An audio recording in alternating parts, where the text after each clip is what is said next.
praia. Aqui é meio frio, né? Aí eu sei que tá calor. É verdade. Doutor é promotor de justiça no sul da Bahia há muitos anos.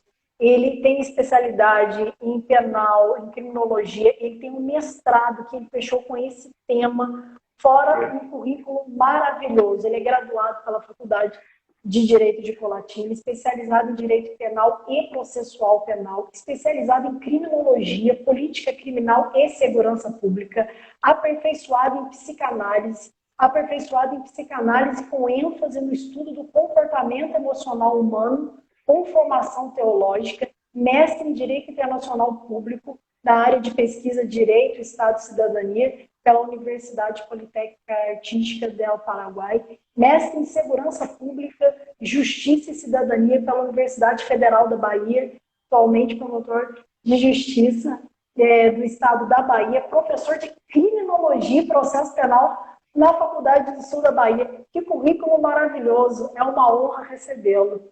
A honra é minha, Gabriela, doutora Gabriela, nós estarmos aqui participando desse bate-papo, né? Temos certeza que vai ser bem bacana. Com certeza. Doutor, poderia falar um pouquinho, eu separei algumas perguntas, porque eu amo essa temática. O doutor poderia falar para todos os nossos seguidores, colegas, convidados, o que seria essa teoria do etiquetamento, para a gente entender?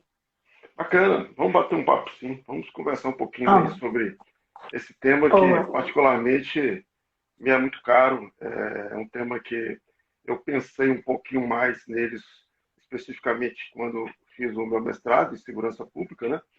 E, enfim, a teoria do etiquetamento é uma teoria criminológica que surge aí nos idos de 1960, lá dos Estados Unidos. E interessante, para que todos possam compreender, as teorias criminológicas elas têm uma especificidade de responder a um questionamento, né? Por que a pessoa comete crime? Quais os fatores que levam a pessoa a praticar o crime? E o que fazer para neutralizar esses fatores? Ao longo da história, muitas correntes buscaram responder essa pergunta, né? E a teoria criminológica do Labor Approach, ou teoria do etiquetamento, ela tem um viés sociológico, que ao longo da história, três correntes surgiram: biológica, psicológica e sociológica. Os criminólogos do Labor Approach olham para a sociedade, especificamente para o sistema de controle social, e buscam responder ao questionamento que eles se propõem, visando compreender o fenômeno da criminalidade.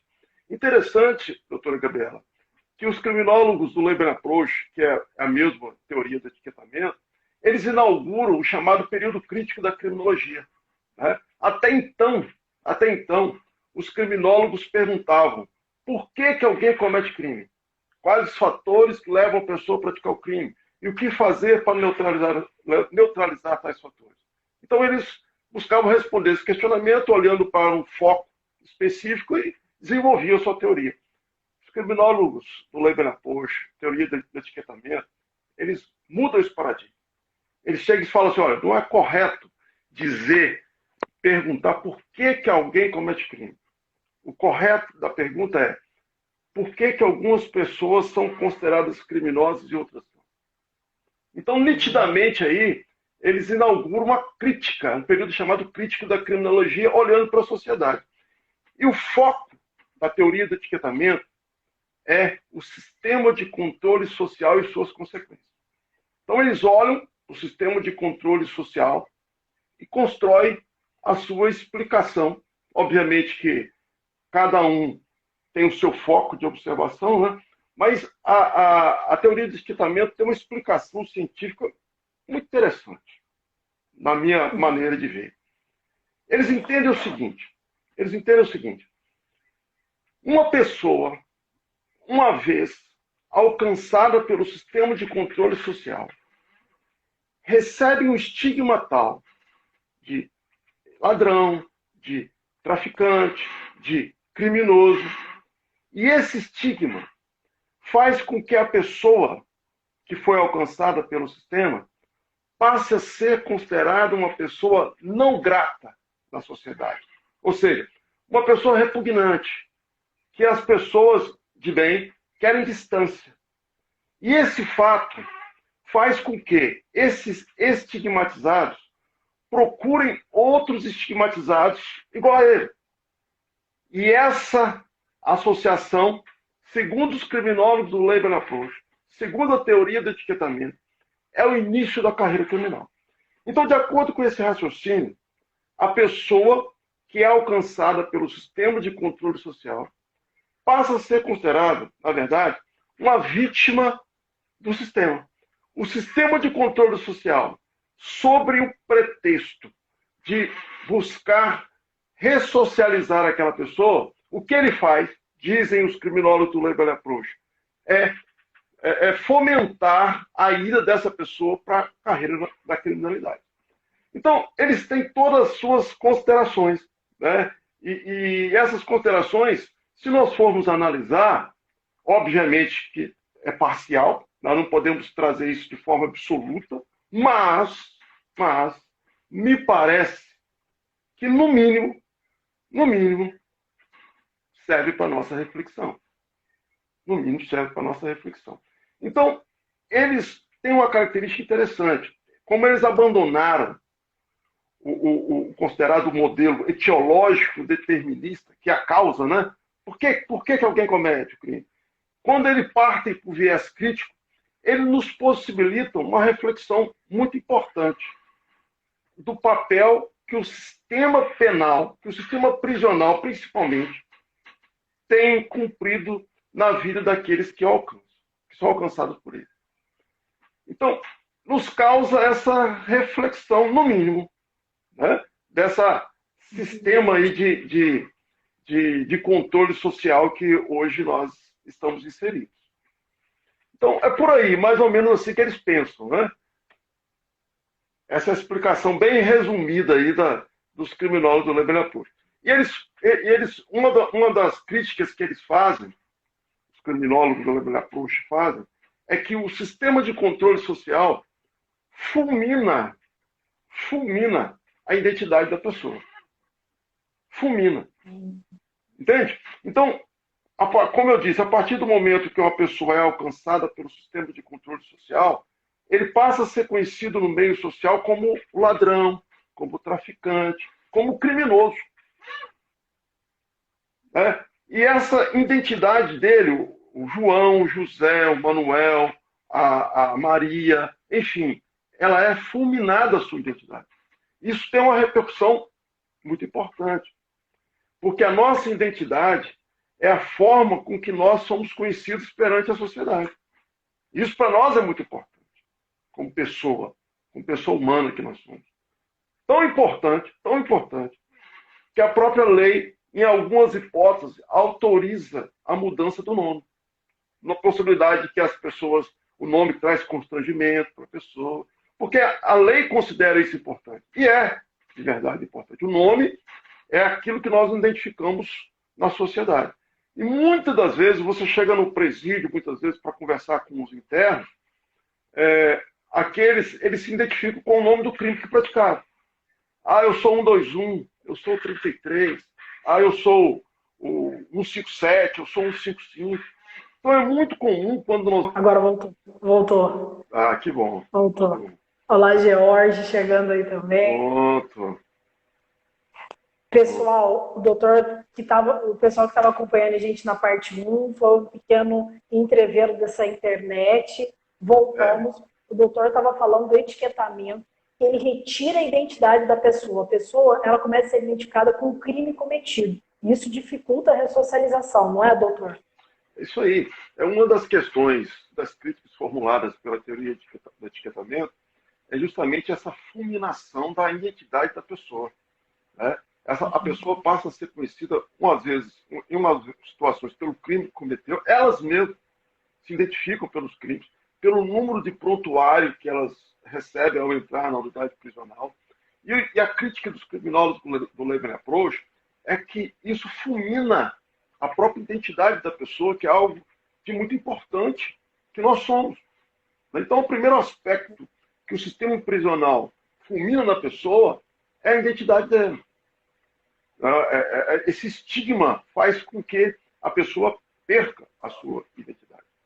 Outra crítica também que os criminólogos do Label Approach formulam é a questão do desculturamento que a pessoa passa ao ficar preso ali na unidade prisional.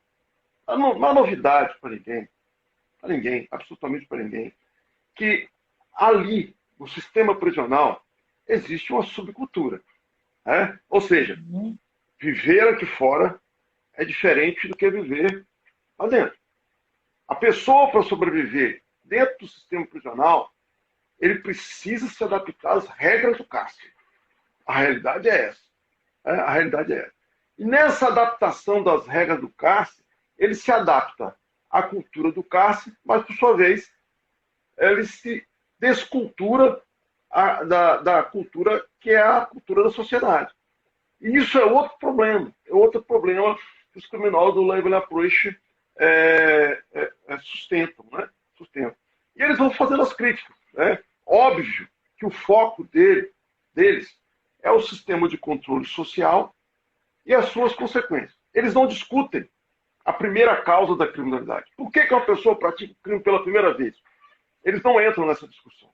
Eles entram, o foco de observação deles é depois que o sistema de controle social alcança a pessoa e os crimes que essa pessoa praticou após ser alcançada pelo sistema. Então, essa teoria, ela provoca essas reflexões. Né? E no meu caso, especificamente, quando eu cheguei no sistema prisional, doutora, eu comecei a pensar o que nós poderíamos fazer para trabalhar, para poder criar algum tipo de intervenção, algum tipo de ação que pudesse fazer, proporcionar algum tipo de benefício, enfim, cumprir o meu papel como promotor de justiça. Então, é interessante que, nesse momento, eu comecei a pensar na teoria do etiquetamento lá no sistema prisional. E aí eu tive uma ideia. Eu já conhecia a teoria do etiquetamento, já como professor de criminologia desde 2005, já trabalhava bastante na sala de aula com os alunos sobre o tema. Mas quando eu cheguei no sistema prisional, que até então eu trabalhava em outra área, mas em 2009, aí eu fui para o sistema prisional realmente com atribuição praticamente específica da minha promotoria. Desde quando nós entramos quando eu entrei no Ministério Público, a gente trabalha, né, com o sistema prisional, mas com atribuição específica foi a partir de 2009. E eu quis saber o que os presos pensavam sobre isso. O que os presos pensavam sobre a teoria do etiquetamento. Qual era a percepção que os presos tinham dessa questão do estigma que a sociedade, de alguma forma, impõe sobre ele, esse estigma, e qual a repercussão disso na vida dele. Aí eu tive uma ideia. Né? Eu fiz uma pesquisa, na época, 2013, eu fiz uma pesquisa no presídio aqui em Teixeira de Freitas. À época, existiam 691 pessoas presas lá no Conjunto Penal Teixeira de Freitas. Desses 691, 472 internos, entre homens e mulheres, participaram da pesquisa respondendo aos questionamentos que foram propostos. E os questionamentos foram dois só. Duas perguntas abertas que eu fiz para os internos. Fiz o questionário e distribuí para todos, para os 691. Desses 472 questionários voltaram. E as perguntas eram duas, tão somente. A primeira delas era a seguinte: qual a maior dificuldade que você espera encontrar quando sair da prisão? Essa é a primeira pergunta. A maior dificuldade que você espera encontrar. E a segunda pergunta: você acredita que o fato de ser egresso do sistema prisional trará dificuldades para que você seja aceito novamente na sociedade? São duas perguntas. A primeira pergunta, o resultado foi o seguinte, repetindo: qual a maior dificuldade que você espera encontrar quando sair da prisão? repito que a pergunta foi aberta. 48% dos entrevistados que devolveram os questionários responderam desemprego. 31,7% disseram que a maior dificuldade que eles esperavam encontrar seria preconceito. 2,5% reintegração na família. 1,5% perseguição policial. Desmotivação, 0,8%. Diabo, alguns disseram diabo, 0,5%. E causas diversas, 0,4%. 11% responderam que não tinha dificuldade nenhuma. Agora, o detalhe é o seguinte. Se nós somarmos desemprego, preconceito e perseguição policial, nós podemos resumir num único fator, o estigma de ex-presidiário. Por que a pessoa não consegue emprego? Por causa desse estigma de ex-presidiário. Qual é o preconceito? Por que dá preconceito da sociedade? O estigma de ex-presidiário. Por que a polícia persegue? Estigma de ex-presidiário. Se nós somarmos esses três, passa de 81% dos entrevistados. Essa é a primeira pergunta. Para a segunda pergunta, você acha que o fato de ser egresso do sistema prisional trará dificuldades para que você seja aceito novamente na sociedade? 80% responderam que sim. Que eles acham que o fato de ser egresso do sistema prisional trará dificuldades para que ele seja aceito novamente na sociedade. Isso me levou à reflexão. Pior do que o estigma que a sociedade impõe sobre eles, pior do que isso, é a percepção desse estigma por eles mesmos. Por que isso? Uma pessoa que acredita que não terá oportunidade para sobreviver licitamente fora da prisão, muitas delas irão sair da prisão num dia, no outro dia já está praticando crime. Porque eles mesmos não acreditam que eles conseguirão sobreviver licitamente aqui fora. Então, essa questão é uma questão seríssima. Por que eu falo isso? Ora, dizem, isso não é oficial, mas dizem, que a reincidência, e eu considero a reincidência aqui a simples recidiva criminosa, de uma pessoa que passa pelo sistema prisional é de 70%. Na época eu fiz essa pesquisa aqui no presídio de Teixeira de Freitas. Na época não, 2015 eu fiz essa pesquisa aqui. O percentual aqui no presídio era 30% a 35%. Que é alto. Que é alto. Ou seja, se for verdadeira essa afirmativa, primeira que eu fiz, 70% das pessoas que passam pelo sistema prisional voltam pela prática de novo delito.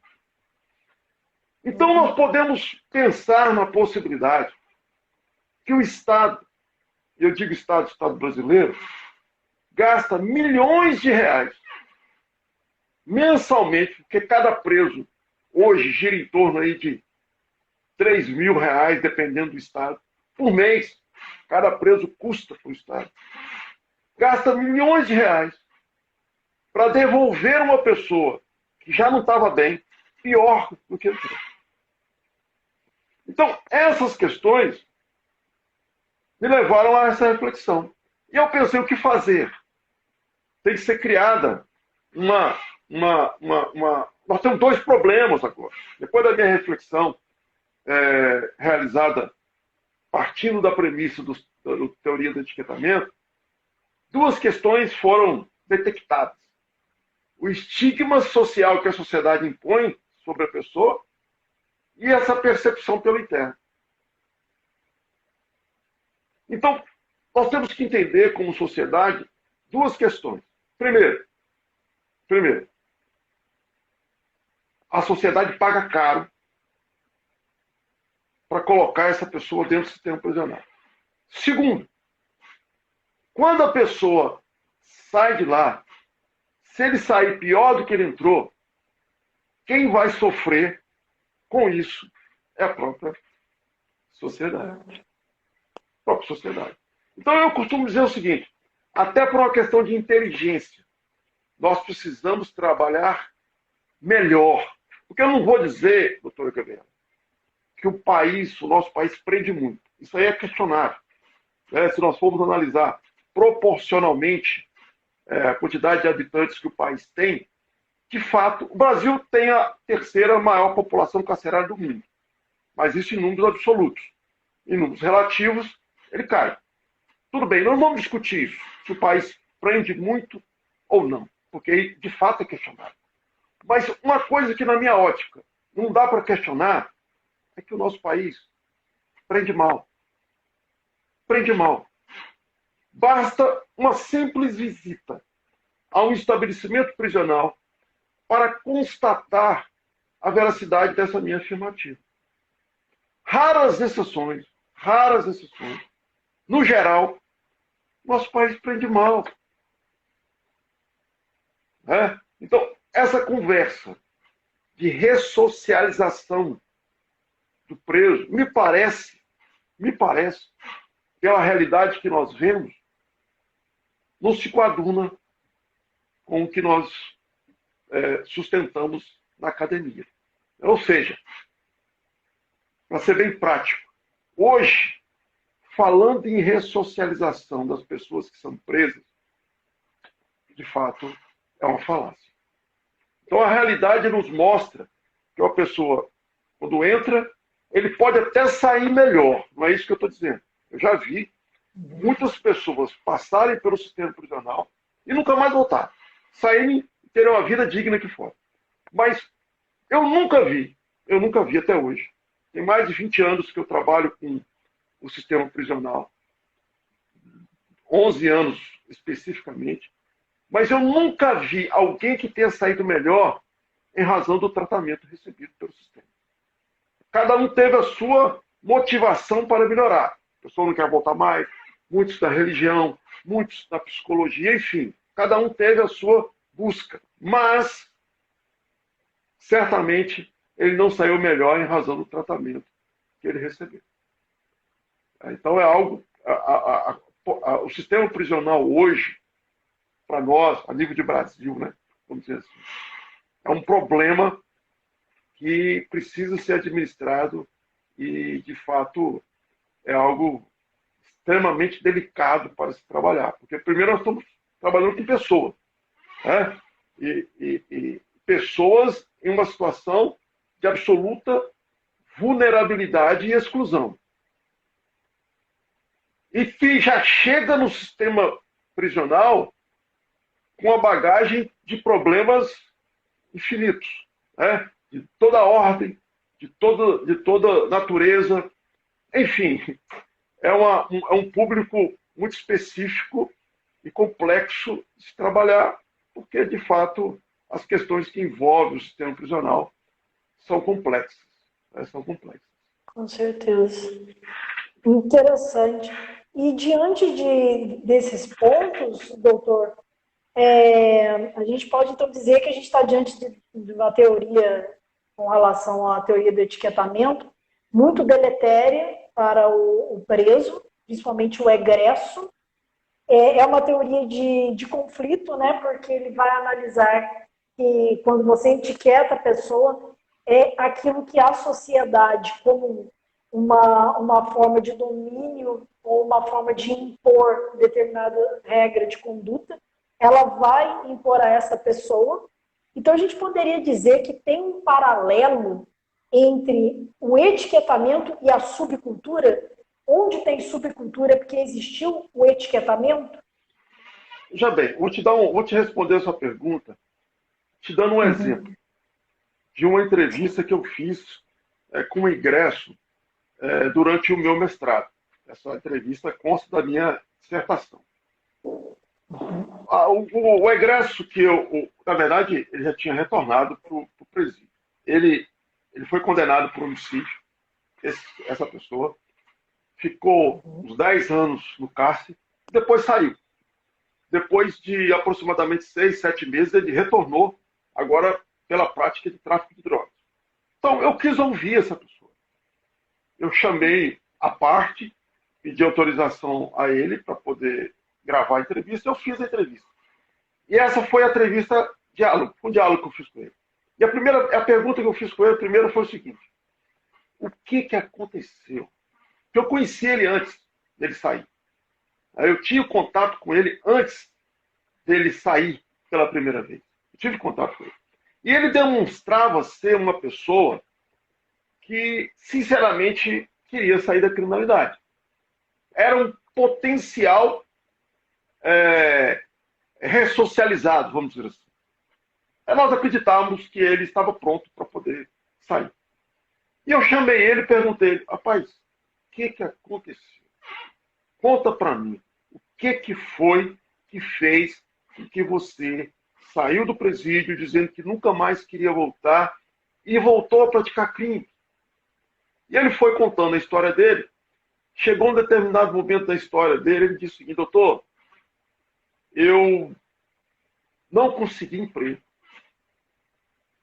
E eu ia procurar emprego, era com, palavra dele, era como se eu tivesse uma plaquinha pendurada no meu pescoço dizendo ex-presidiário. As pessoas parecem que sabiam que eu era ex-presidiário. Então, eles não me davam emprego. E eu, como é que eu ia fazer? Eu não tive, a palavra dele, não teve outro jeito para mim senão começar a traficar para poder sobreviver. Qual a conclusão que eu chego disso aí? Que, na verdade, bem provável que a maioria das pessoas com quem ele conversou procurando emprego não sabiam que ele era ex-presidiário. Não sabia. Porque não conheciam ele. Né?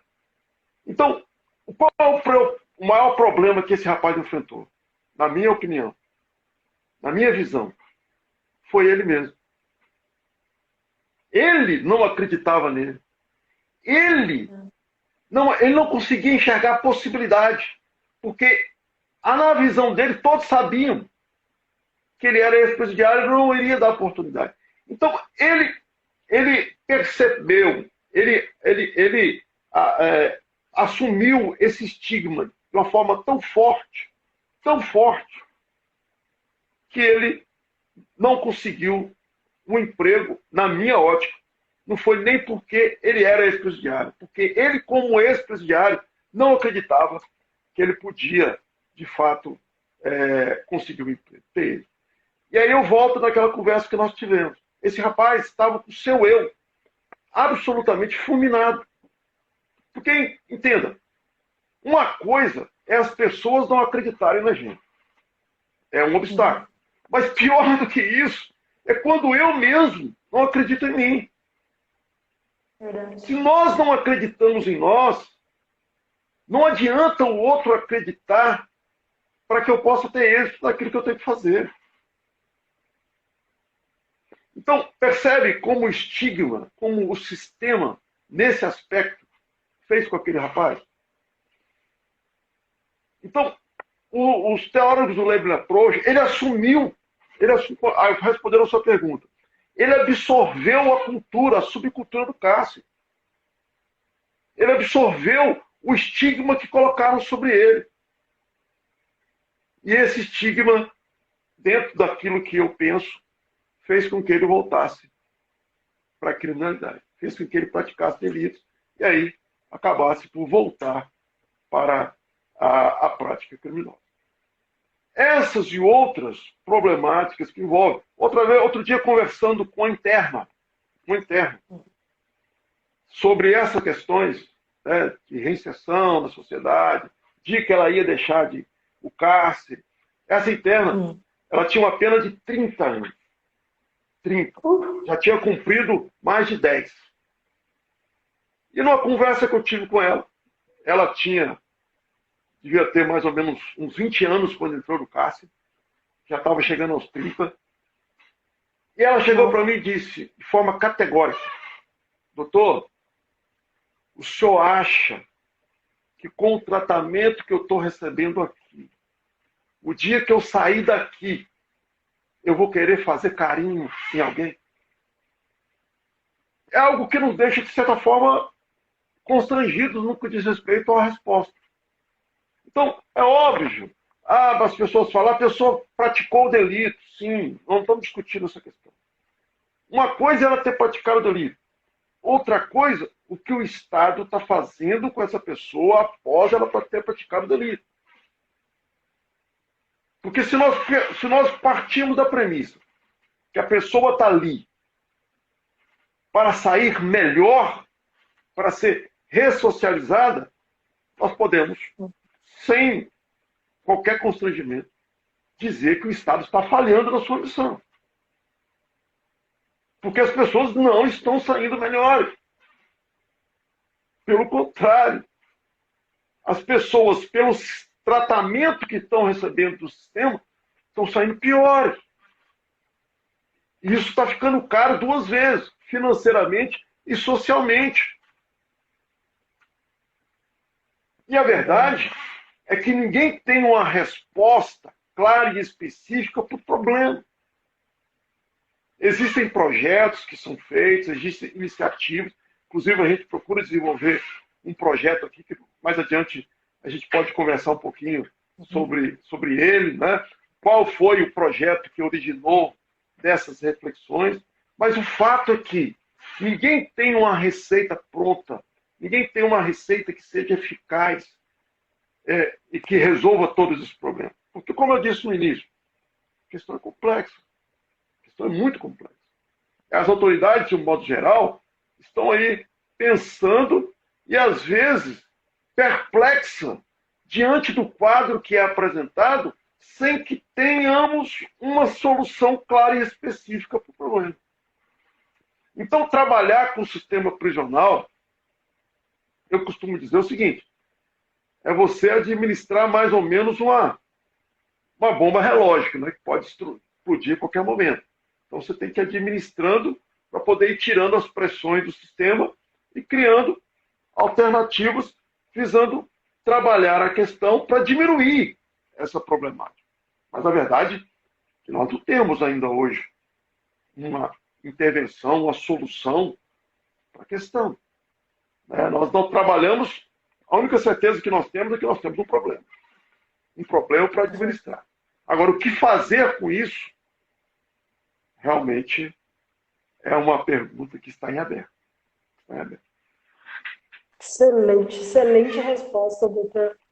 Então, a gente também poderia dizer que o Labeling Approach, ele vem mostrar para a gente que essas relações de poder existentes nos processos primários e secundários de criminalização, ela vem mostrar que as formas de contenção social, de controle social, falharam?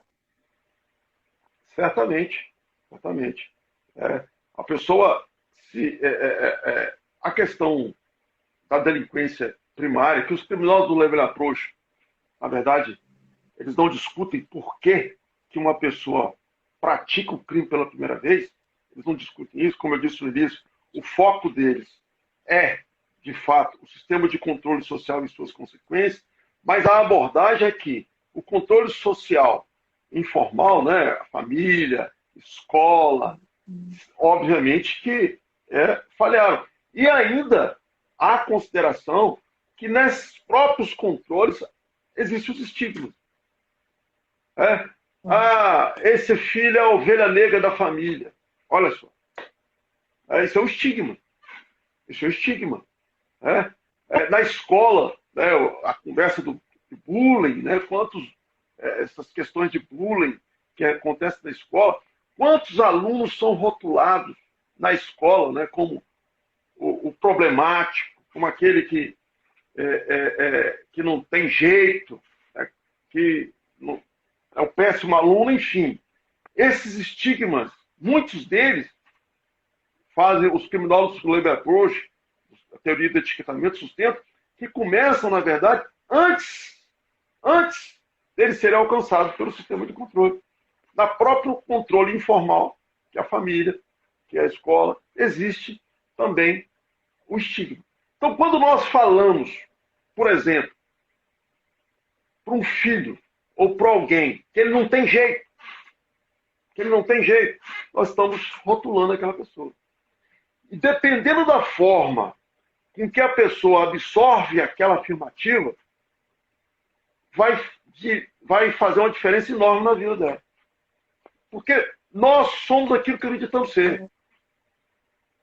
E às vezes as pessoas falam aquilo que eu acho que eu sou, e eu absorvo aquilo e você aquilo.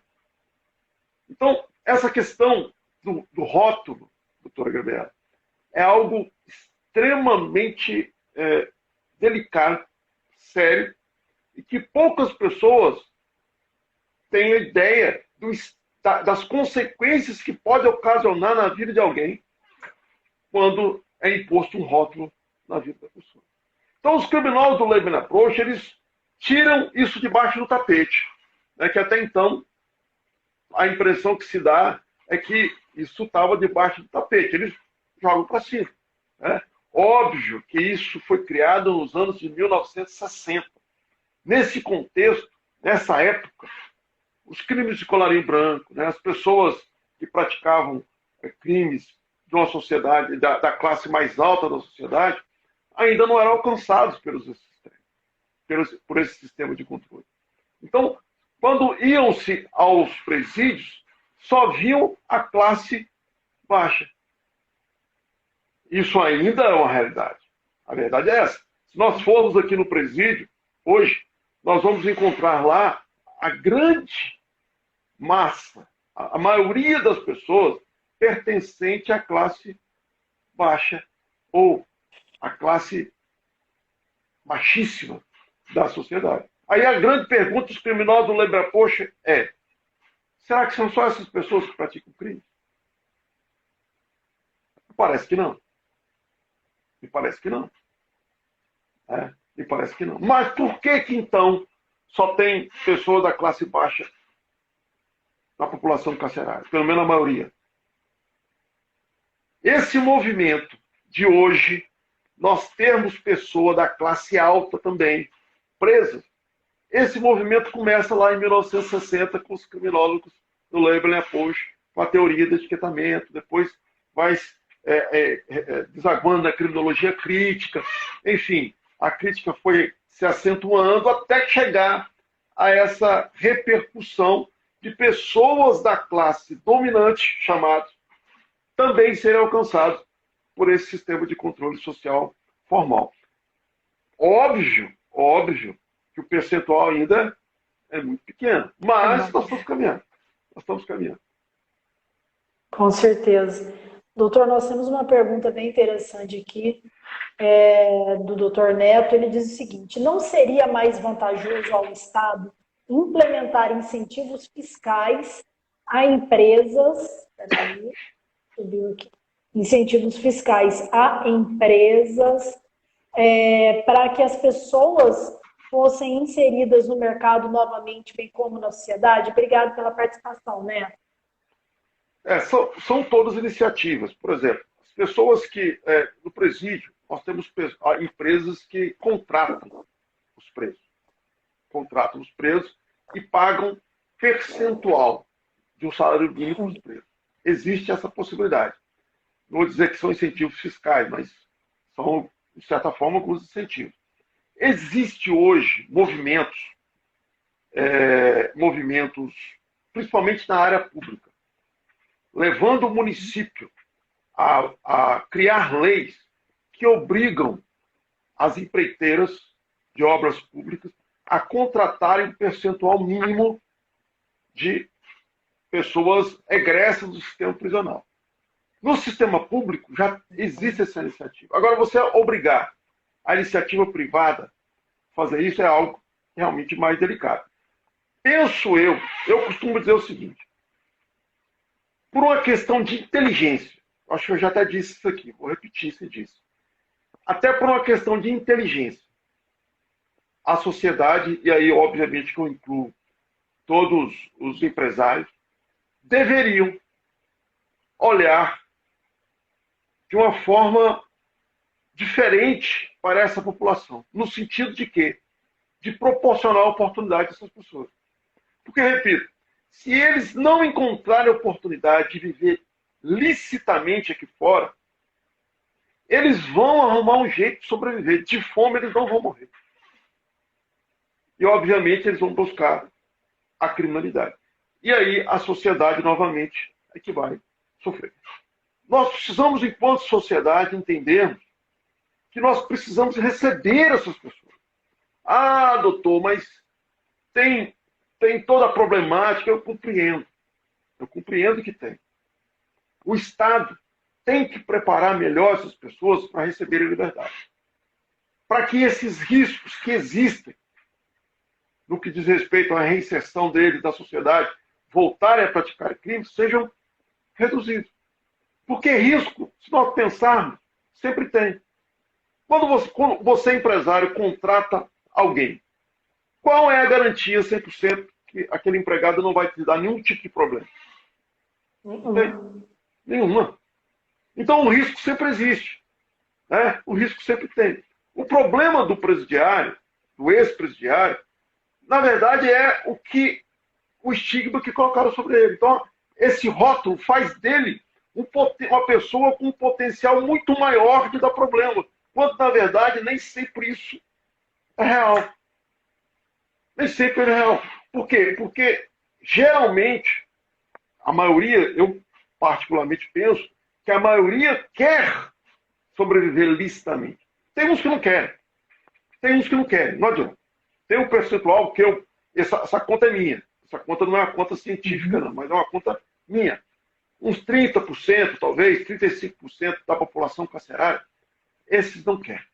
Esses querem continuar na criminalidade. Esses aí, se você soltar, ele vai voltar para o crime.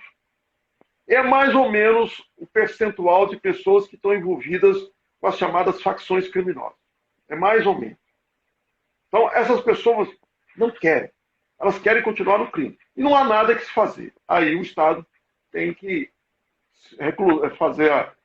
mantê-la reclusa para descansar a sociedade por um tempo.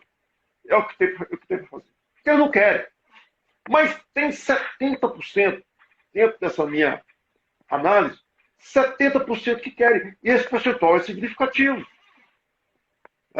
Então, se nós conseguirmos que esses 70% possam se reintegrar adequadamente à sociedade, ou pelo menos melhor do que estão, me parece que já é um salto enorme. É um salto enorme.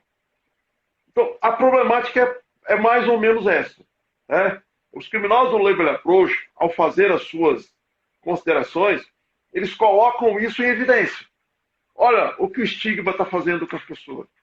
E não tem como não ver, porque contra fato não há argumentos. Não há argumentos. Contra fato não há argumentos. Então, obviamente,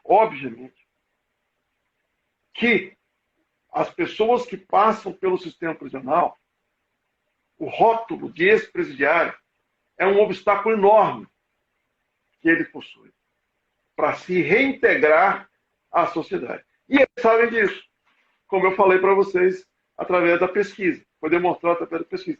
Eles sabem disso. Basta nós vermos onde estão os estabelecimentos prisionais. Geralmente, os estabelecimentos prisionais são distantes do centro da cidade. Quanto mais distante for, melhor. Agora, entenda, é uma incoerência, porque eles estão ali para, a princípio, se reintegrar na sociedade, para se ressocializar. Mas eles são afastados da sociedade para poder se ressocializar. Quanto mais longe estiverem da sociedade, para a sociedade melhor. Né? Mas para eles é mais difícil a ressocialização. Então, é um problema muito sério e aberto, sem solução. Né? Sem solução no que diz respeito a essa questão. Problema sério. É um problema muito sério mesmo. E, doutor, com relação aos projetos que o doutor estava falando, que têm sido desenvolvidos, O doutor poderia falar de algum deles que, pelo menos, busca amenizar esse estigma gerado pelo etiquetamento? Fala um pouquinho para a Então, gente. a partir dessas reflexões todas que eu estou comentando com a doutora e com os que estão presentes na live, foi construída uma proposta de intervenção, um projeto chamado Extramuros. Qual foi assim o resultado da minha reflexão dessas considerações que foram feitas? Os internos, as pessoas presas, precisavam ter trabalhado em cada um a sua autonomia e sua autoestima. Ou seja, eles precisavam acreditar que eles poderiam vencer mesmo diante dos obstáculos. E eles precisavam acreditar que eles de fato têm valor. Então, dois aspectos que eu vi estarem comprometidos na vida das pessoas. Eles não acreditavam que eles podiam vencer e a autoestima deles estava no pé.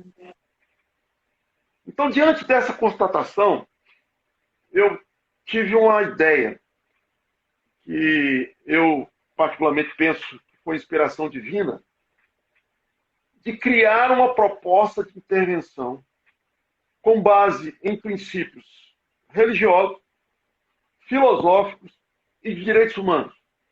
E esse projeto ele foi chamado de Extramuros. Porque a ideia seria trabalhar com as pessoas dentro dos muros das prisões, mas levá-los à reflexão para o dia que eles iriam sair da prisão. Então, esse projeto, Extramuros, por isso o nome, dentro dos muros, mas com o olhar voltado para fora dos muros, especificamente para o dia que eles ganhariam a liberdade, eu trabalho nesse projeto 3 blocos: identidade, caráter e liberdade. 10 semanas trabalhando sobre temas específicos. Eu trabalho com eles 10 semanas, uma vez por semana. Agora não, porque está suspenso em razão da pandemia. Mas o projeto seria desenvolvido em 10 semanas. Eu tenho um grupo, eu trabalho em grupo de máximo 30 presos por turma. Eu vou ao presídio. Obviamente eu tenho uma equipe de voluntários que trabalham comigo. Nós vamos ao presídio uma vez na semana e vamos conversar com esse grupo de presos sobre temas específicos. 10 semanas, os blocos, conversar com ele sobre identidade, quem ele é, quem ele pode ser, trabalhando o caráter dele, o que ele fez, o que ele quer fazer. Né? Trabalhamos sobre a questão da dependência química, nós trabalhamos a questão do perdão, nós trabalhamos a questão do egoísmo, nós trabalhamos a questão da liberdade. O que é ser livre? Porque livre é muito mais do que o seu direito de ir e vir.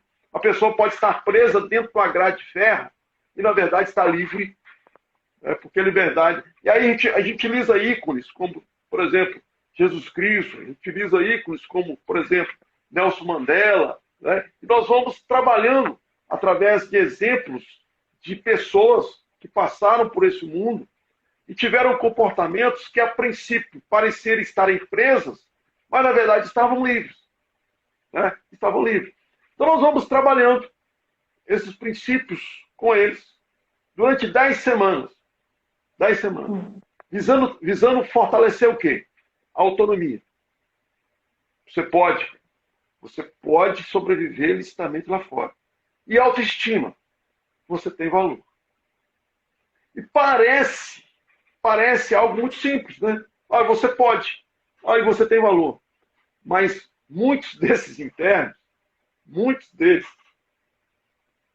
jamais ouviu alguém dizer para eles: você tem valor.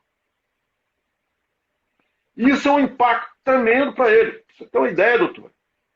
Olha o público que nós trabalhamos. Certa feita, eu conversando com o interno, e ele me deu um depoimento que eu perguntei: eu posso gravar o seu depoimento? Ele falou, pode. Me autorizou. E eu estava com o meu celular e fui e gravei o depoimento dele. Quando terminou o depoimento, ele virou para mim e falou assim, deixa eu me ver aí nesse espelho. Eu falei, como assim? Deixa eu me ver aí. Eu falei, perfeitamente. Virei a câmera e coloquei para ele ver. Ele virou para mim e disse assim, tem anos que eu não me olho no espelho.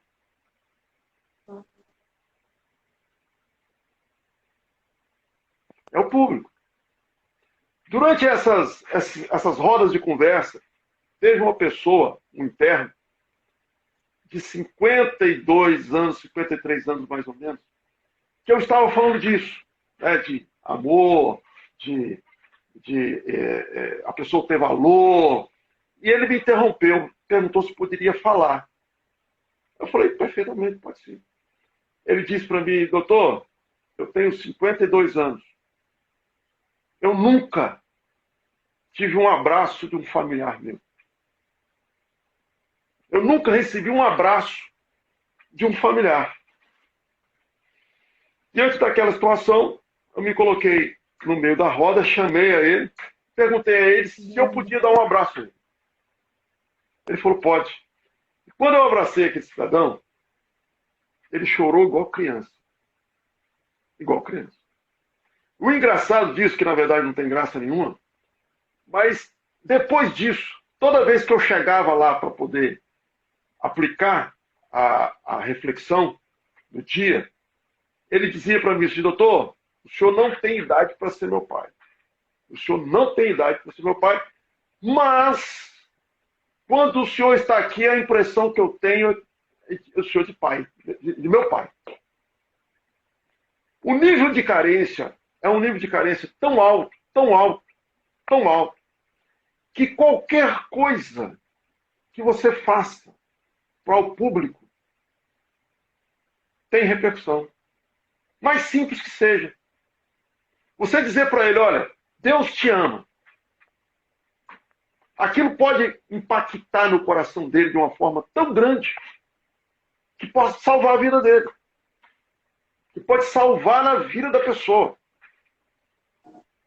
Então, esse trabalho é um trabalho que visa, se nós pudéssemos resumir, doutora, eu costumo dizer o seguinte, se nós pudéssemos resumir o projeto Extramuros em uma palavra, a palavra seria esperança.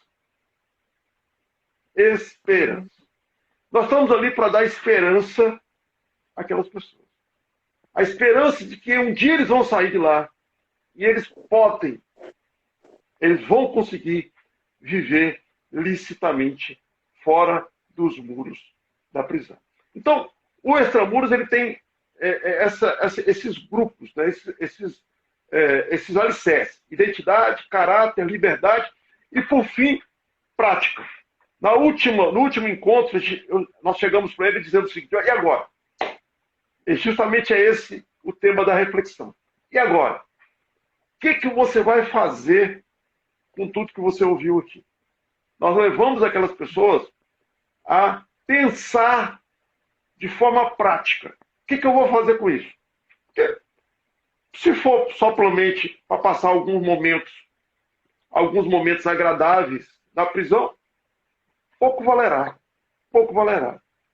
Né? Mas se ele, de fato, introduzir aqueles princípios, aquelas reflexões, ele absorver de uma forma satisfatória, produz e tem produzido. Tem produzido. Nós temos números. Eu vou apresentar para a senhora agora. Números do Extramuros até o momento. E esse número, e a reflexão, o raciocínio do Extramuros é muito simples. Se nós tivermos êxito nessa proposta, ou seja, se nós conseguirmos de forma satisfatória fazer com que aquele interno que está ali de forma voluntária, não é obrigado a participar, de forma voluntária está ali, se ele absorver satisfatoriamente o princípio, nós acreditamos que o estigma que ele absorveu de ex-presidiário vai ser reduzido. E se esse estigma vai ser reduzido, vai ter redução da recidiva da criminalidade, a recidiva criminosa, ou seja, da prática de novos delitos. E se isso ocorrer, nós vamos conseguir reduzir os índices de criminalidade aqui fora. O raciocínio do extramuros é simples. É isso aí. Né? E para que a senhora tenha noção Só aumentar aqui a tela. Isso. Para a senhora ter uma noção do resultado do extramuros, obviamente que traçar isso em números é muito complicado. Né? Saber o que uma pessoa, como uma pessoa absorveu ou não absorveu, é muito difícil. Mas nós temos que ter resultado. Né? Nós temos que ter resultado. E o resultado é o seguinte: até agosto do mês passado, até agosto desse ano, mês passado, o extramuros, deixa eu ver aqui, peraí, só um minuto, que minha tela saiu aqui. Só um instante. Tranquilo, doutor, no seu tempo. Eu estou com uma certidão aqui. Tranquilo. Pessoal elogiando, legal. Pronto, ó. O extramuros, ele ocorreu de outubro a dezembro de 2014, setembro a dezembro de 2015, depois eu suspendi, que eu fui para a academia, pensava o extramuros no meu mestrado, e novamente ele foi retomado em março de 2018. Então, março, abril de 2018, agosto a setembro de 2018, maio, junho, julho a novembro de 2019. Nesse espaço de tempo, 426 internos participaram. Desses 426 internos que participaram, 325 saíram. Desses 325, apenas 14 voltaram. Um número significativo. 14 voltaram, ou seja, 3,30% dos internos que participaram do extramuros e saíram, só 3,3% voltaram. Eu não estou dizendo que eles não voltaram, esse percentual maior, apenas pela intervenção do projeto extramuros. Estou dizendo isso. Mas parece-me que eu posso afirmar que o extramuros contribuiu. Se nós temos um percentual aqui no presídio, à época que eu fiz em 2015, de 30%, 35% de retorno dos internos que saíram, 3% está de bom tamanho. Né? 3% está de bom tamanho. Então, assim, esse é o resultado que nós conseguimos auferir até o momento do projeto extramuros. E nós estamos satisfeitos, a direção da unidade prisional também está satisfeita, é parceira, né, do projeto extramuros, e nós temos desenvolvido. Paramos esse ano, realizando a pandemia, realmente não teve como nós mantermos esse contato, mas o projeto está caminhando. O Ministério Público adotou esse projeto como um projeto institucional. Hoje o projeto extramuros é um projeto do Ministério Público da Bahia, né? Já tive em Salvador apresentando esse projeto. O projeto já concorreu ao prêmio no Ministério Público, no Conselho Nacional do Ministério Público, já concorreu ao prêmio Inovar e não ganhou ainda, não ganhou nada, mas está concorrendo, já concorreu. Né? Então, enfim, nós temos trabalhado aí na certeza de que nós estamos fazendo um pouquinho para reduzir essa realidade que nós consideramos drástica do sistema prisional. Eu não sei como é que está o tempo aí, que eu acabei perdendo aí o tempo da live. Estamos em 52 minutos. Pronto, estamos encerrando já então. Né? Estamos encerrando. Esse mestrado que eu fiz, eu levei o extramuros para ser pensado na faculdade, na universidade. Então foi um período muito interessante. O extramuros foi remodelado depois disso, né? Foi remodelado depois disso e enfim, submeter esse projeto ao crivo da universidade foi algo assim, extremamente delicado e desafiador, né? Porque sustentar algo dessa natureza na Universidade Federal da Bahia não foi algo simples, mas eu tive uma parceira muito grande, que foi a minha orientadora. Ela comprou comigo, vamos dizer assim, a briga, e graças a Deus, em agosto, julho de 2017, eu consegui, apresentei a minha dissertação e fui aprovado, e graças a Deus deu certo. O resultado disso acabou redundando num livro, né? Eu publiquei um livro recentemente, Visões para Além dos Muros. Esse livro engraçado, doutora, que quando eu comecei a apresentar durante o período da universidade, né, comecei a apresentar o conteúdo do projeto, muitas pessoas que não estavam presas em grades de ferro se identificaram. Aí eu tive a ideia de fazer esse livro, Visões para Além dos Muros, adaptando o conteúdo do extramuro para pessoas que não estão presas de grades, mas estão presas nas suas emoções, nas suas tristezas, no seu rancor. Então, o livro, Visões para Além dos Muros, ele saiu desse formato, né? Direcionando para pessoas que estão presas não em grades de ferro, que são piores, né? São prisões piores do que as prisões de grade de ferro. Então, a gente está em parceria com a cidade Marinélia. Esse projeto todo todos os exemplares foram doados para um instituto chamado Cidade Marinélia, que tem como objetivo abençoar pessoas também. Enfim, a gente está aí tentando fazer o que a gente pode para contribuir para um mundo melhor. Sabe que é muito pouco, mas o que a gente tem condição de fazer, vamos seguir em frente. Essa Nossa, é a proposta. doutor, que fantástico. E estou vendo aqui bastante gente falando que leu o livro, a sua irmã também estava participando, Marisa também. Assim, todos muito orgulhosos do doutor Neto também. Olha lá, o doutor Neto ainda pediu, deixa o link onde podemos adquirir o livro. Depois o doutor passa, vou deixar debaixo da live aqui também. Pronto. Vai ter que ser o contato do meu Instagram. Quem está começando sabe o que é. Não tem a editora, não tem ninguém patrocinando. A gente está caminhando aí. Fazer um contato comigo no Instagram. Teixeira de Freitas, em Itamaraju, tem 2 livrarias vendendo. Itamaraju, Papelaria Nova Opção, Praça Castelo Branco, lá em Itamaraju, e em Teixeiras, Livraria Rei dos Reis, Avenida Marechal Castelo Branco, no centro. Mas, para quem não é de Teixeira nem de Itamaraju, me manda um direct no Instagram que a gente faz o livro chegar nas suas mãos. Não tem problema?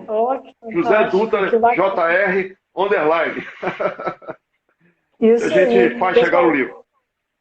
Ótimo. Pessoal, quem tiver dúvida, no encarte da live, quando eu fiz a publicação do feed, eu marquei o Dr. Dutra. Adicionem, sigam o Dr. Dutra e entrem em contato, porque que coisa maravilhosa que, assim, o doutor falou assim, são pequenos passos, mas são passos elevados na alma, né? São passos em prol de algo muito maior, né? Do que o que a gente pode cronometrar assim, em tempo. Porque às vezes a gente não consegue metrificar os resultados no agora, mas as sementes estão sendo plantadas e você já está colhendo, né, doutor? O doutor já está colhendo os frutos, está ali, está acompanhando o Ministério Público encampando esse projeto maravilhoso. Eu espero muito mesmo que o Brasil possa conhecer e o Brasil possa encampar, porque é algo muito triste mesmo o que a gente vivencia. O doutor muito bem colocou no início da live, a gente não fala do questionamento de prendê-lo ou não, a gente está questionando o papel do Estado, se está realmente ressocializando. E todos merecem a ressocialização. Isso é fantástico. Que live fantástica, quanto aprendizado, quanto humanidade. O doutor falou com o coração. Muito honrada com essa live. Muito mesmo. A honra é minha. A honra é minha. Muito mesmo. E eu acho que nós estamos chegando ao final aí, né? Eu acho que sim. Estamos com 57. Eu vou despedir do pessoal e vou deixar o final para o doutor Dutra as últimas considerações. Pessoal, muito obrigada. A live vai ficar salva, vou disponibilizar também no YouTube. E, olha, foi uma live maravilhosa. Quem não conseguiu ver inteira, a primeira parte está salva lá como parte 1. Um abraço a todos. Consideração final agora do Dr. Dutra, que eu agradeço muito. Eu que agradeço o convite e fiquei honrado de participar aí dessa live no seu perfil. E eu queria deixar aqui 2 frases, tão somente 2 ícones aí. Nelson Mandela. Mandela dizia o seguinte, que a bondade do coração do homem é uma chama que pode ficar até escondida, mas nunca apagada. Então nós nunca podemos desistir do ser humano. E outra, o Martin Luther King é também um ícone dessa questão de defesa dos direitos humanos. Ele dizia o seguinte, a escuridão não pode acabar com a escuridão. Só a luz pode fazer isso. Né? O ódio não pode vencer o ódio. Só o amor pode fazer isso. Eu acredito nisso. E o projeto Extramuros tem esse padrão. Nós acreditamos que só a luz é que vai combater as trevas. Só o amor é que pode vencer o ódio. Um abraço, Deus abençoe vocês e Deus abençoe a doutora também. Ok? Obrigada, doutor. Um abraço. Deus continue fazendo do doutor instrumento para iluminar mais e mais mentes nesse Brasil maravilhoso. Amém. Uma excelente Amém. noite. Um abraço. Obrigada. Tchau, tchau. Pessoal, um Valeu. abraço também. Tchau, tchau. Tchau. Tchau.